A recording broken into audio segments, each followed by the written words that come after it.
Welcome, my friends, to Inside the Minds of Authors.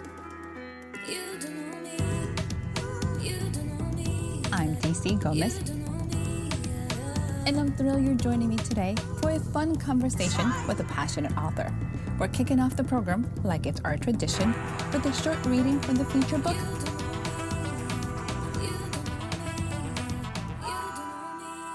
I hope you guys enjoy it. Let's get started. Hello, my name's Jennifer Handler, and I'm an author of my debut book called CRISPR. It just came out August 1st of this year. The book tells the story about a young woman who is a researcher, a scientist, who stumbles upon this profound revolutionary technology, and it's based on the CRISPR-Cas9 gene editing that two researchers won the Nobel Prize for it in 2020. But the story also tells a heartwarming story. It's woven with endearing relationships. It's a love story. There's stories about friendships and family.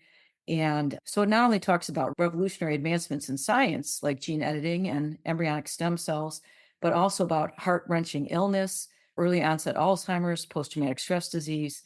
It's woven with these endearing relationships.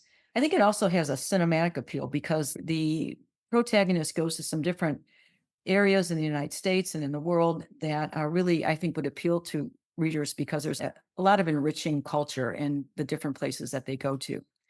So I'd like to start by reading a small excerpt from it. One of the opening quotes is from John Fitzgerald Kennedy, and it says, "Technology has no conscience of its own. Whether it will become a force for good or ill depends on man." And the story opens with chapter 1 called Daunting Decisions. "We don't kill, we sacrifice." He had told her this. She thought about the many times she felt life leave the warm, soft body at her own hands. It should have bothered her, but it didn't. Because that's what she was doing, not killing. She wasn't a killer. It was a sacrifice for the greater good. The decision would need to be made again. Only this time, it would involve human life. Is it ever justifiable to do the wrong things for the right reasons? It was not only justified, it was justice, she had thought. And should she destroy something so revolutionary, with so much promise for good, yet so much potential for evil, to ensure it would never be exploited, never be used for sinister purposes? Yes, that would be the right thing to do. Destroy it forever. But doing what's right isn't always easy, especially when it comes to the ones you love. She had decisions to make. Should she strike the match and light the fuse? Should she depress the plunger on the syringe? And now I can move to another chapter that talks a little bit more about the protagonist's journey. This is chapter 8. It's entitled Raindrops and Teardrops. Aaliyah boarded the plane at JFK for the short flight from the east to her home. Her sister Sarah and her new brother-in-law Mark took the quick flight from the west, Chicago. Aaliyah arrived a bit early, but agreed to wait so that their mom and dad could pick them up all at once. She was happy to enjoy a couple of mimosas while she awaited their arrival.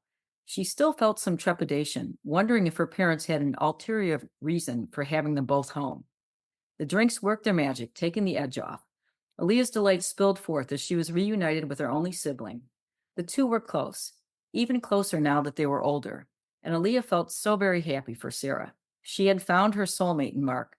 They were good together, good for each other. Aaliyah knew they would have a long and happy marriage. The three walked to the arrival area. Aaliyah and Sarah arm in arm, chatting away as Mark followed behind, pulling a suitcase. Matthew and Ellie were standing by their black SUV, anxiously scanning the crowd. The family's embraces were tender and long-lasting. It was a joyful reunion. But the joy was ephemeral, disintegrating into the gray sky as the raindrops fell. This usual dismal Cleveland weather descended upon Aaliyah unforgivingly, as if it was to foreshadow what was to come. When Ellie, not Matthew, climbed into the driver's seat, the sisters exchanged confused glances. They had never seen this before. If Dad was with them, he always drove. They passed through the gritty, downtrodden neighborhood that enveloped Hopkins Airport, driving by the chain-linked fences that surrounded a railroad depot replete with abandoned, heavily graffitied boxcars. They drove by sleazy adult-only video stores, dingy mom-and-pop food marts, and a gloomy cemetery. Ellie did most of the talking, indifferent to their surroundings, cheerily inquiring about their daughters' lives. Aaliyah couldn't help but notice that her dad was unusually quiet. As they pulled into their development with the mature trees, landscaped lawns, and flower beds dotted with brightly colored vegetation, Aaliyah's mood began to lift. Their home sat on a cul-de-sac in a convivial suburban neighborhood. It was a kind of community where the moms lingered at bus stops each morning, sipping coffee, chatting with each other long after the children had left, planning their next selection for their book club, aka wine club, while the dads in the neighborhood met every other Wednesday at 9 p.m. for pickup basketball games at the local middle school gym and gathered regularly for euchre tournaments, aka craft beer club, and of course, entire families gathered together for the big sporting events, the annual Ohio State-Michigan football game, Buckeyes only welcome, the Browns versus the Steelers, the Cavs versus the Golden State Warriors, or the Indians versus the Cubs. As they entered the home of their childhood, Aaliyah absorbed how wonderfully warm and inviting it was. Everything was exactly the same. The walnut dining table that her dad had custom made himself, the faded cream and sage curtains framing the kitchen window, the large painting of the Grand Tetons hanging above the fireplace, and Mom's potted plants on the stand by the sidelights of the front door. This was enormously comforting. Home had always been her safe harbor. She knew that whatever choices she made, even those that led her astray, or whatever happened to her that was out of her control, she could always return to this place for unconditional love, support, and acceptance. This she knew for sure. They sat around the kitchen table, which had always been their public square, where ideas were discussed and opinions challenged, hopes and dreams revealed, plans for the future devised. Knowing that they must be hungry, Ellie began making one of their true Midwestern favorites, steak sandwiches on toasted Kaiser rolls, complete with au jus, melted mozzarella, sauteed mushrooms, and a bit of spicy horsey radish on the side to add a touch of heat. She melted butter and added sliced onions to a large frying pan where she cooked her specialty, homemade pierogies, chock full of bacon, cheddar, and creamy potatoes. When they were nicely tanned on each side, she would serve them with a dollop of cool sour cream and a smattering of chopped chives. Dad was more himself once back in familiar surroundings, placing a bag of pretzel sticks and a container of cream cheese on the table and offering everyone a beer while Ellie cooked. "What's the cream cheese for?" asked Mark. Aaliyah and Sarah looked at each other in utter disbelief. "Duh," said Sarah, "it's to dip your pretzels into," not realizing this was a tradition exclusive to the McKenna family. "It's been really quiet around here with you girls gone. Mom and I aren't quite sure what to do with ourselves these days. We're looking for projects, like grandchildren," Matthew said with a smile, shooting a glance towards Sarah and Mark. "Oh, Matthew, stop. Give them some time," Ellie chided. Feeling like holding off on the grandchildren for a while. Maybe I'll let Lily go first," Sarah remarked, returning the smile. "But I'll gladly contribute to a puppy fund for you." Aaliyah's previous concerns faded away completely as they all laughed and reminisced while devouring their scrumptious meal. Time flew by, and minutes turned into hours. The sun went down, and evening descended. Initially, no one noticed the subtle changes in Matthew's behavior until he slammed his hands loudly on the tabletop, clearly agitated. "You all need to quit your noisy jabbering. I need to get to work right now," Matt grumbled in a manner that was utterly foreign to his usual demeanor. "Dad, it's Saturday evening. You don't work today," Sarah responded in a confused voice, astonished by the sudden outburst and outlandish behavior. Aaliyah's eyes grew wide, and her mouth dropped open. She had no words. Matthew paid no attention to them and headed for the cupboard where the keys were kept. "Matt," Ellie said calmly, "let me go with you today. I can help you. You should let me drive so you can plan out the work schedule on the way. It'll be more efficient that way. You won't waste any time." Matt gazed at her, and although he did not recognize her as his wife, his mind was still capable of the most basic of instincts, friend or foe. For reasons he could not comprehend, he knew she was a friend. "Well, okay," he agreed. "It will be more efficient. I can't be wasting time. This job's got to be done right. It has my name on it," he said, repeating a line he had said since he was a young foreman. The two headed to the door. "It will be okay, kids. We'll see you soon," Ellie reassured. Aaliyah was in a daze. Sarah and Mark were shocked. "WTF?" Sarah said, utterly baffled. "Jesus," Aaliyah replied as she buried her head in her hands. "He's got Alzheimer's."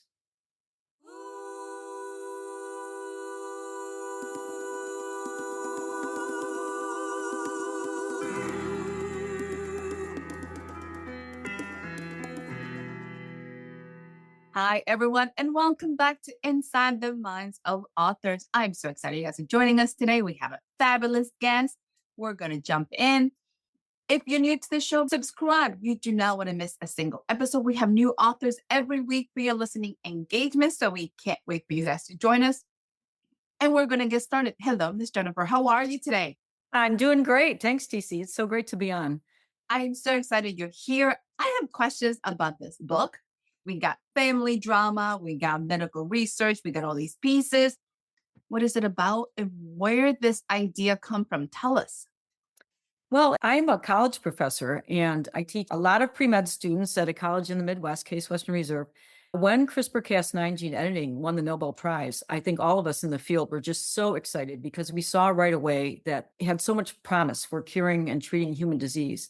But we also realized at the same time, there's a little bit of Pandora's box here. Once the genie's out of the bottle, it's out and there's no way to put it back.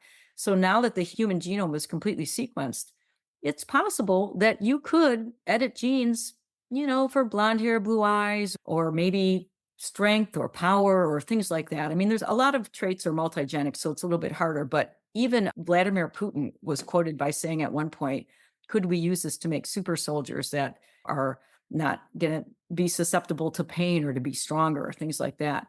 It was really intriguing to me. If I would ask non-science people like my neighbors or something, oh, have you ever heard of CRISPR?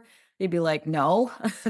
Maybe the husband might have heard of it just because he's heard about biotech companies on the stock market, but he never really knew what it was about. Or maybe like their high school son or daughter may have heard about it in their biology class, but most people don't know about it.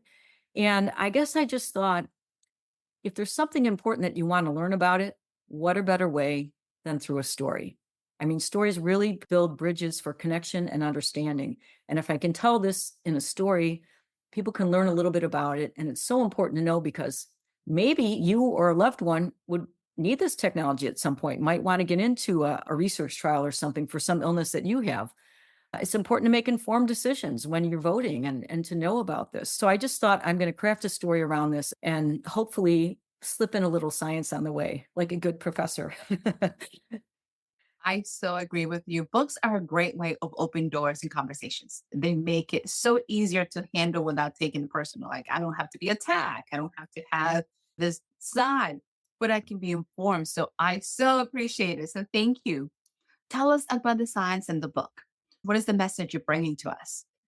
Oh, there's a lot of messages. I mean, one is about daunting decisions. So the protagonist, Aaliyah, realizes that she's got basically the secret to this, how this technology works. And unfortunately, she runs into someone who wants that secret and wants to use it for all the wrong reasons. And once she realizes this, she's got to make a decision. And the decision is not to let her more powerful adversaries take this and use it for diabolical, sinister purposes. But the problem is her dad has early onset Alzheimer's, and it's heartbreaking to see him lose his faculties. I mean, as we know with Alzheimer's disease, when you lose your memory, you really lose a part of yourself. I watched my dad go through it at late onset Alzheimer's. So now she's got this decision to make. Do I completely destroy it so it can never get into the wrong hands? Or do I hang on to it and try and help my dad? But then I risk it still getting out. So it's really a daunting decision for her to make. So that's part of it too. But I do explain the science behind CRISPR and I try to do it in a way that people can understand it. And I also weave in, there's a love story. She meets her soulmate in this book. There's great familial relationships. She's close to her mother and father and her sister. She has an awesome best friend that's her college roommate, and they just kind of have each other's back, and she's real fun loving. She meets another gentleman when she goes off to do research at the ARC labs in Bar Harbor, Maine. She's kind of by herself. So she meets another gentleman who really looks out after her. So there's a lot of really great endearing relationships too in it. And there's suspense. About halfway through the book, it's like everything was so wonderful until it wasn't. Things start to happen. And we see the arc of the character. Aaliyah goes from being kind of a naive, fun-loving, work hard, play hard college student in New York City to some people go missing. And there's some suspense, and I'll give you a little bit. Not everybody makes it through alive in this book. So she really has to make some decisions and use her ingenuity to how to get away from her adversaries and still save everyone that she can save, herself and some of her loved ones. So What genre is this book? Is it a thriller? Where is it? that was my hard decision. I didn't know to read it. And I said, I do not know where Barnes and Noble should put this on their bookshelf. And she said, I call it women's fiction suspense. So we do have the story coming of age of a young woman, but it's very suspenseful. So she said, put it in the suspense section too, because it does have this. And I do think it'll be attractive also to not just women, because there's a lot of science in it too. There's speculative science in it. I don't know if I'd call it science fiction. I think I'd call it speculative science, because CRISPR isn't rocket science. It's not like you need uranium to build the nuclear weapon. With a little know-how, and if you order some of the right equipment, I mean, people are using CRISPR on plants like high school students are using it in their bio labs. It's not that hard to do. So you could imagine, I don't want to give anyone any hints here, but what if you broke into an in vitro fertilization clinic and got embryos out, and you could do CRISPR on them and put them back into a surrogate mother? I mean, there was a Chinese biophysicist in 2018 who was using CRISPR on human embryos, and there are 2 children that are born. They're 6 years old now. But the medical community and the scientific community was up in arms about it. We don't want you to do gene editing in something that can be passed down. It's one thing to treat a disease. It's another thing to alter the genetic code and have that be passed down in next generations. And he was thrown in jail for 3 years. He's out now, and he's still working, doing CRISPR, and he vows he's not going to do it on, human embryos. But there's a big ethical question with this too.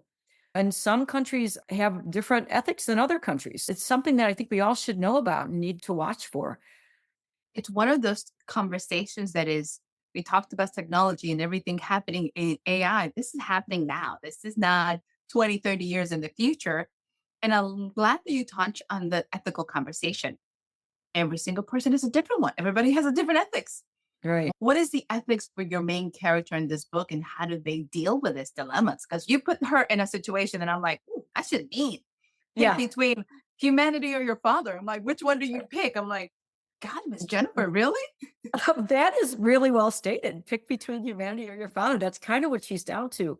She's clever. She's clever, that Aaliyah. She figures it out. She figures out a way to kind of do both. She's very clever. That's daunting decisions. That's the title of the first chapter. She's got decisions to make, and she's got to decide what's the right thing to do. And like I said, it's hard when it comes to someone you love. It changes things a bit, but she figures out a way out of it. DC, she does. And I will say it's kind of left as a little cliffhanger too. There could be a sequel to this coming up on It's Not Over. I was going to ask you what was next. What are you working on next? Is this series? So there is a possibility for a series in this one. There really is. It just came out August 1st. So I'm just starting to get some reviews back. And I got a review on Amazon, which I thought was really probably the highest compliment. I don't know who this person is. I'm looking at the initials. I'm like, do I know anyone with those initials? And I don't. So I think it's legit somebody out there who read the book. And they said something to the effect of, I liked it. I hope they write a sequel. I'd like to read more. And I thought that is a really great compliment to give someone. If you like it enough that you like more about it, that compels me to want to write more. And I purposely left it as like, we think maybe this technology is all gone, but maybe it's not. It's sort of reminding of Jurassic Park. Remember at the end of Jurassic Park, like the island kind of, I forget if it goes on fire or whatever, but then right at the end, you see the dinosaurs swimming away and you're like, oh no, it's not completely destroyed. So yeah, we'll see. I think I would like to write a sequel. I'm not going to quit my day job.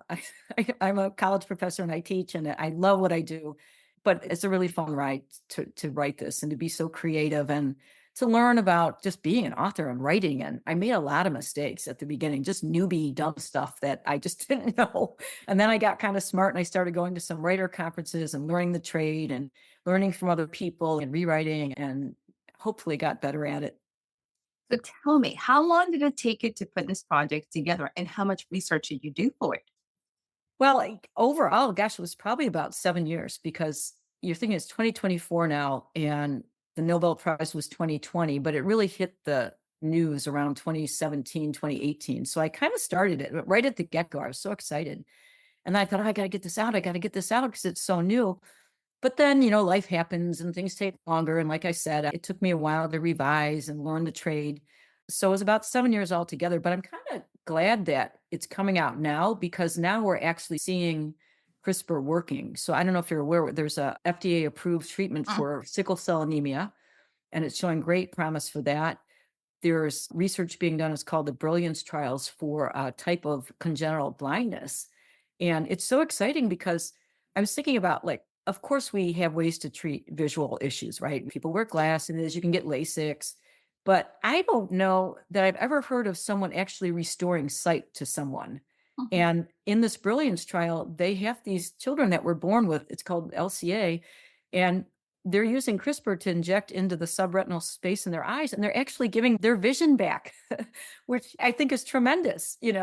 The downside is, though, it's very expensive. And so, with any new treatments, they're very expensive. So, I'm hoping that we can get more money into research and development. But those are two big things that are happening right now. There was just a story a few months earlier in the summer about a gentleman who needed a transplant, and they were using CRISPR to, I think it was a kidney transplant from a pig to make it such that his body wouldn't reject it. And they did do the transplant because he really wasn't a candidate. He kind of like a last ditch effort. And they did do the transplant and he did survive a little bit longer. But I mean, there's some really good research going on right now with this. So I'm kind of glad it's coming out now because we actually have tangible things that they're using it for that are working out really well. People can make a clear connection of what the book is and be able to see, oh, that's what all those people were talking about and be able to follow, which is really exciting. Yeah, I hope so. That's my hope. That so funny. I have some friends that are non-science and like, yeah, we just kind of glazed over the scientific lingo, and I'm like, that's okay. To each his own. At least they were introduced and they'll be able to keep an eye on it. That's all that matters. That's right. That's right. Yes. Madam, what advice would you give an up and coming author who is literally trying to tackle a topic this big? How would you tell them to start? I- You know, it's so cliche, but just have fun with it. Right. I'm not quitting my day job. I'm here just because I thought this was a cool thing to write about. It's like anything in your life. It's something, if you enjoy it, it doesn't feel like work. And I would just get these ideas and I'd bounce them off people and I'd start writing and then I'd revise and you kind of get wrapped up in it. And it's really enjoyable. There's another professor at my university who's a bestseller. And her advice was for your first novel, write about what you know about, what you're comfortable with. This, I know about it. I teach about CRISPR. I have a PhD in genetics. I've done fellowships in neuroscience. So I'm well versed with stem cell work and genetics. So it wasn't hard for me to do this. And it's what I do for my students. I try to take complex issues and put them into terms that they can understand. But the fun part of this was writing the story. And it's so fun to write a story because you can do whatever you want.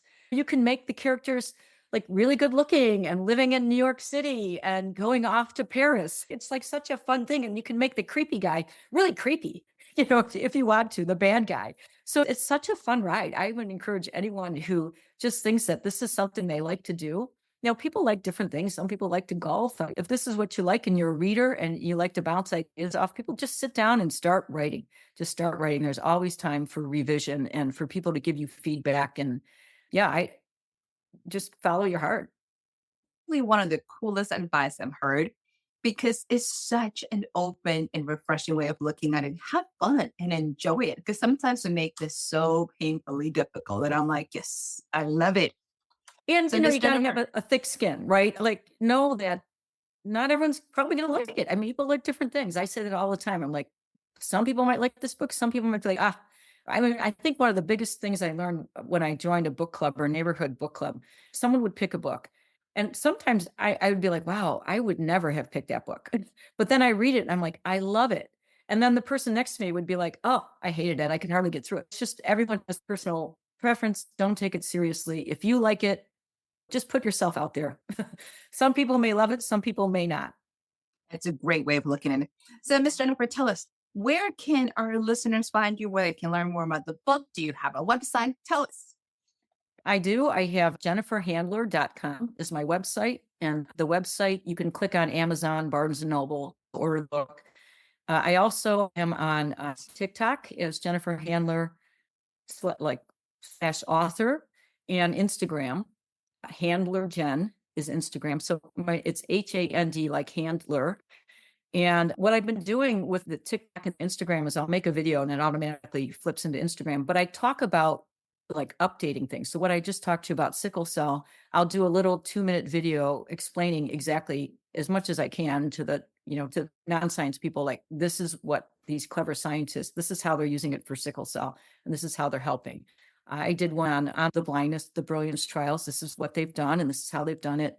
I did one on Alzheimer's because can we use CRISPR for Alzheimer's? So I did just a little one explaining how it's probably better to use for early onset Alzheimer's because late onset Alzheimer's is so multifactorial. Where early onset, there's primarily 3 genes that are involved. So CRISPR would be better for that. I'm not really doing a whole podcast, but I'm trying to give little snippets of things in the book and where we're at now, little updates of what people are doing. I'm getting a lot of feedback. People find it interesting. I think we're a society now where we like short and simple. Just give me the bottom line. I don't have time to read all about it. Just tell me about this. So if you check out TikTok or Instagram, you'll pick up on some of those things. Oh, that is so good. We're microwave society. We want it now. And our Yeah. attention span is not there. So yes. But it is such a pleasure having you. I have learned so much on this side and also so excited for the book. But before you leave us, are you ready for the lightning round? I am ready. Yes. Easy peasy. Coffee or tea? Tea. Nice. Me too. Pancakes or waffles? Pancakes. Nice. Mystery or fantasy? Mystery. Cats or dogs? Oh. Oh boy. My 2 children, Leo and Lucy. Like, how can I pick one over the other? We'll give you both. You're good. Yeah. Here's a little different. Let's see how you do with this one. If you could meet any famous person, dead or alive, who will you pick? Charles Darwin. Yeah. Why? For his theory of all of this. I mean, certainly for evolution but yeah, I would just like to know how he came up with those ideas. It's a very good one. Yes. Miss Jennifer, congratulations on the book. Cheering for you. Awesome. And thank you for joining us. Do you have any closing remarks? I just really appreciate, DC, that you're having me on and that you're promoting books like this. And as I said, I really believe that books are bridges for understanding and connection. And I love that when people can read them and kind of get away from everything that's going on. Sometimes it's a great escape to just learn things and be able to kind of relax and enjoy life. So I appreciate what you do too. It is truly a pleasure. I love it. Congratulations again to our listeners. Go ahead, check out this book. Check out Miss Jennifer's website. You're going to enjoy it. Sign up for her newsletter and check out TikTok. You're going to have a blast. Thank you so much for joining us. We'll be back next week with another fabulous author. Bye, everyone.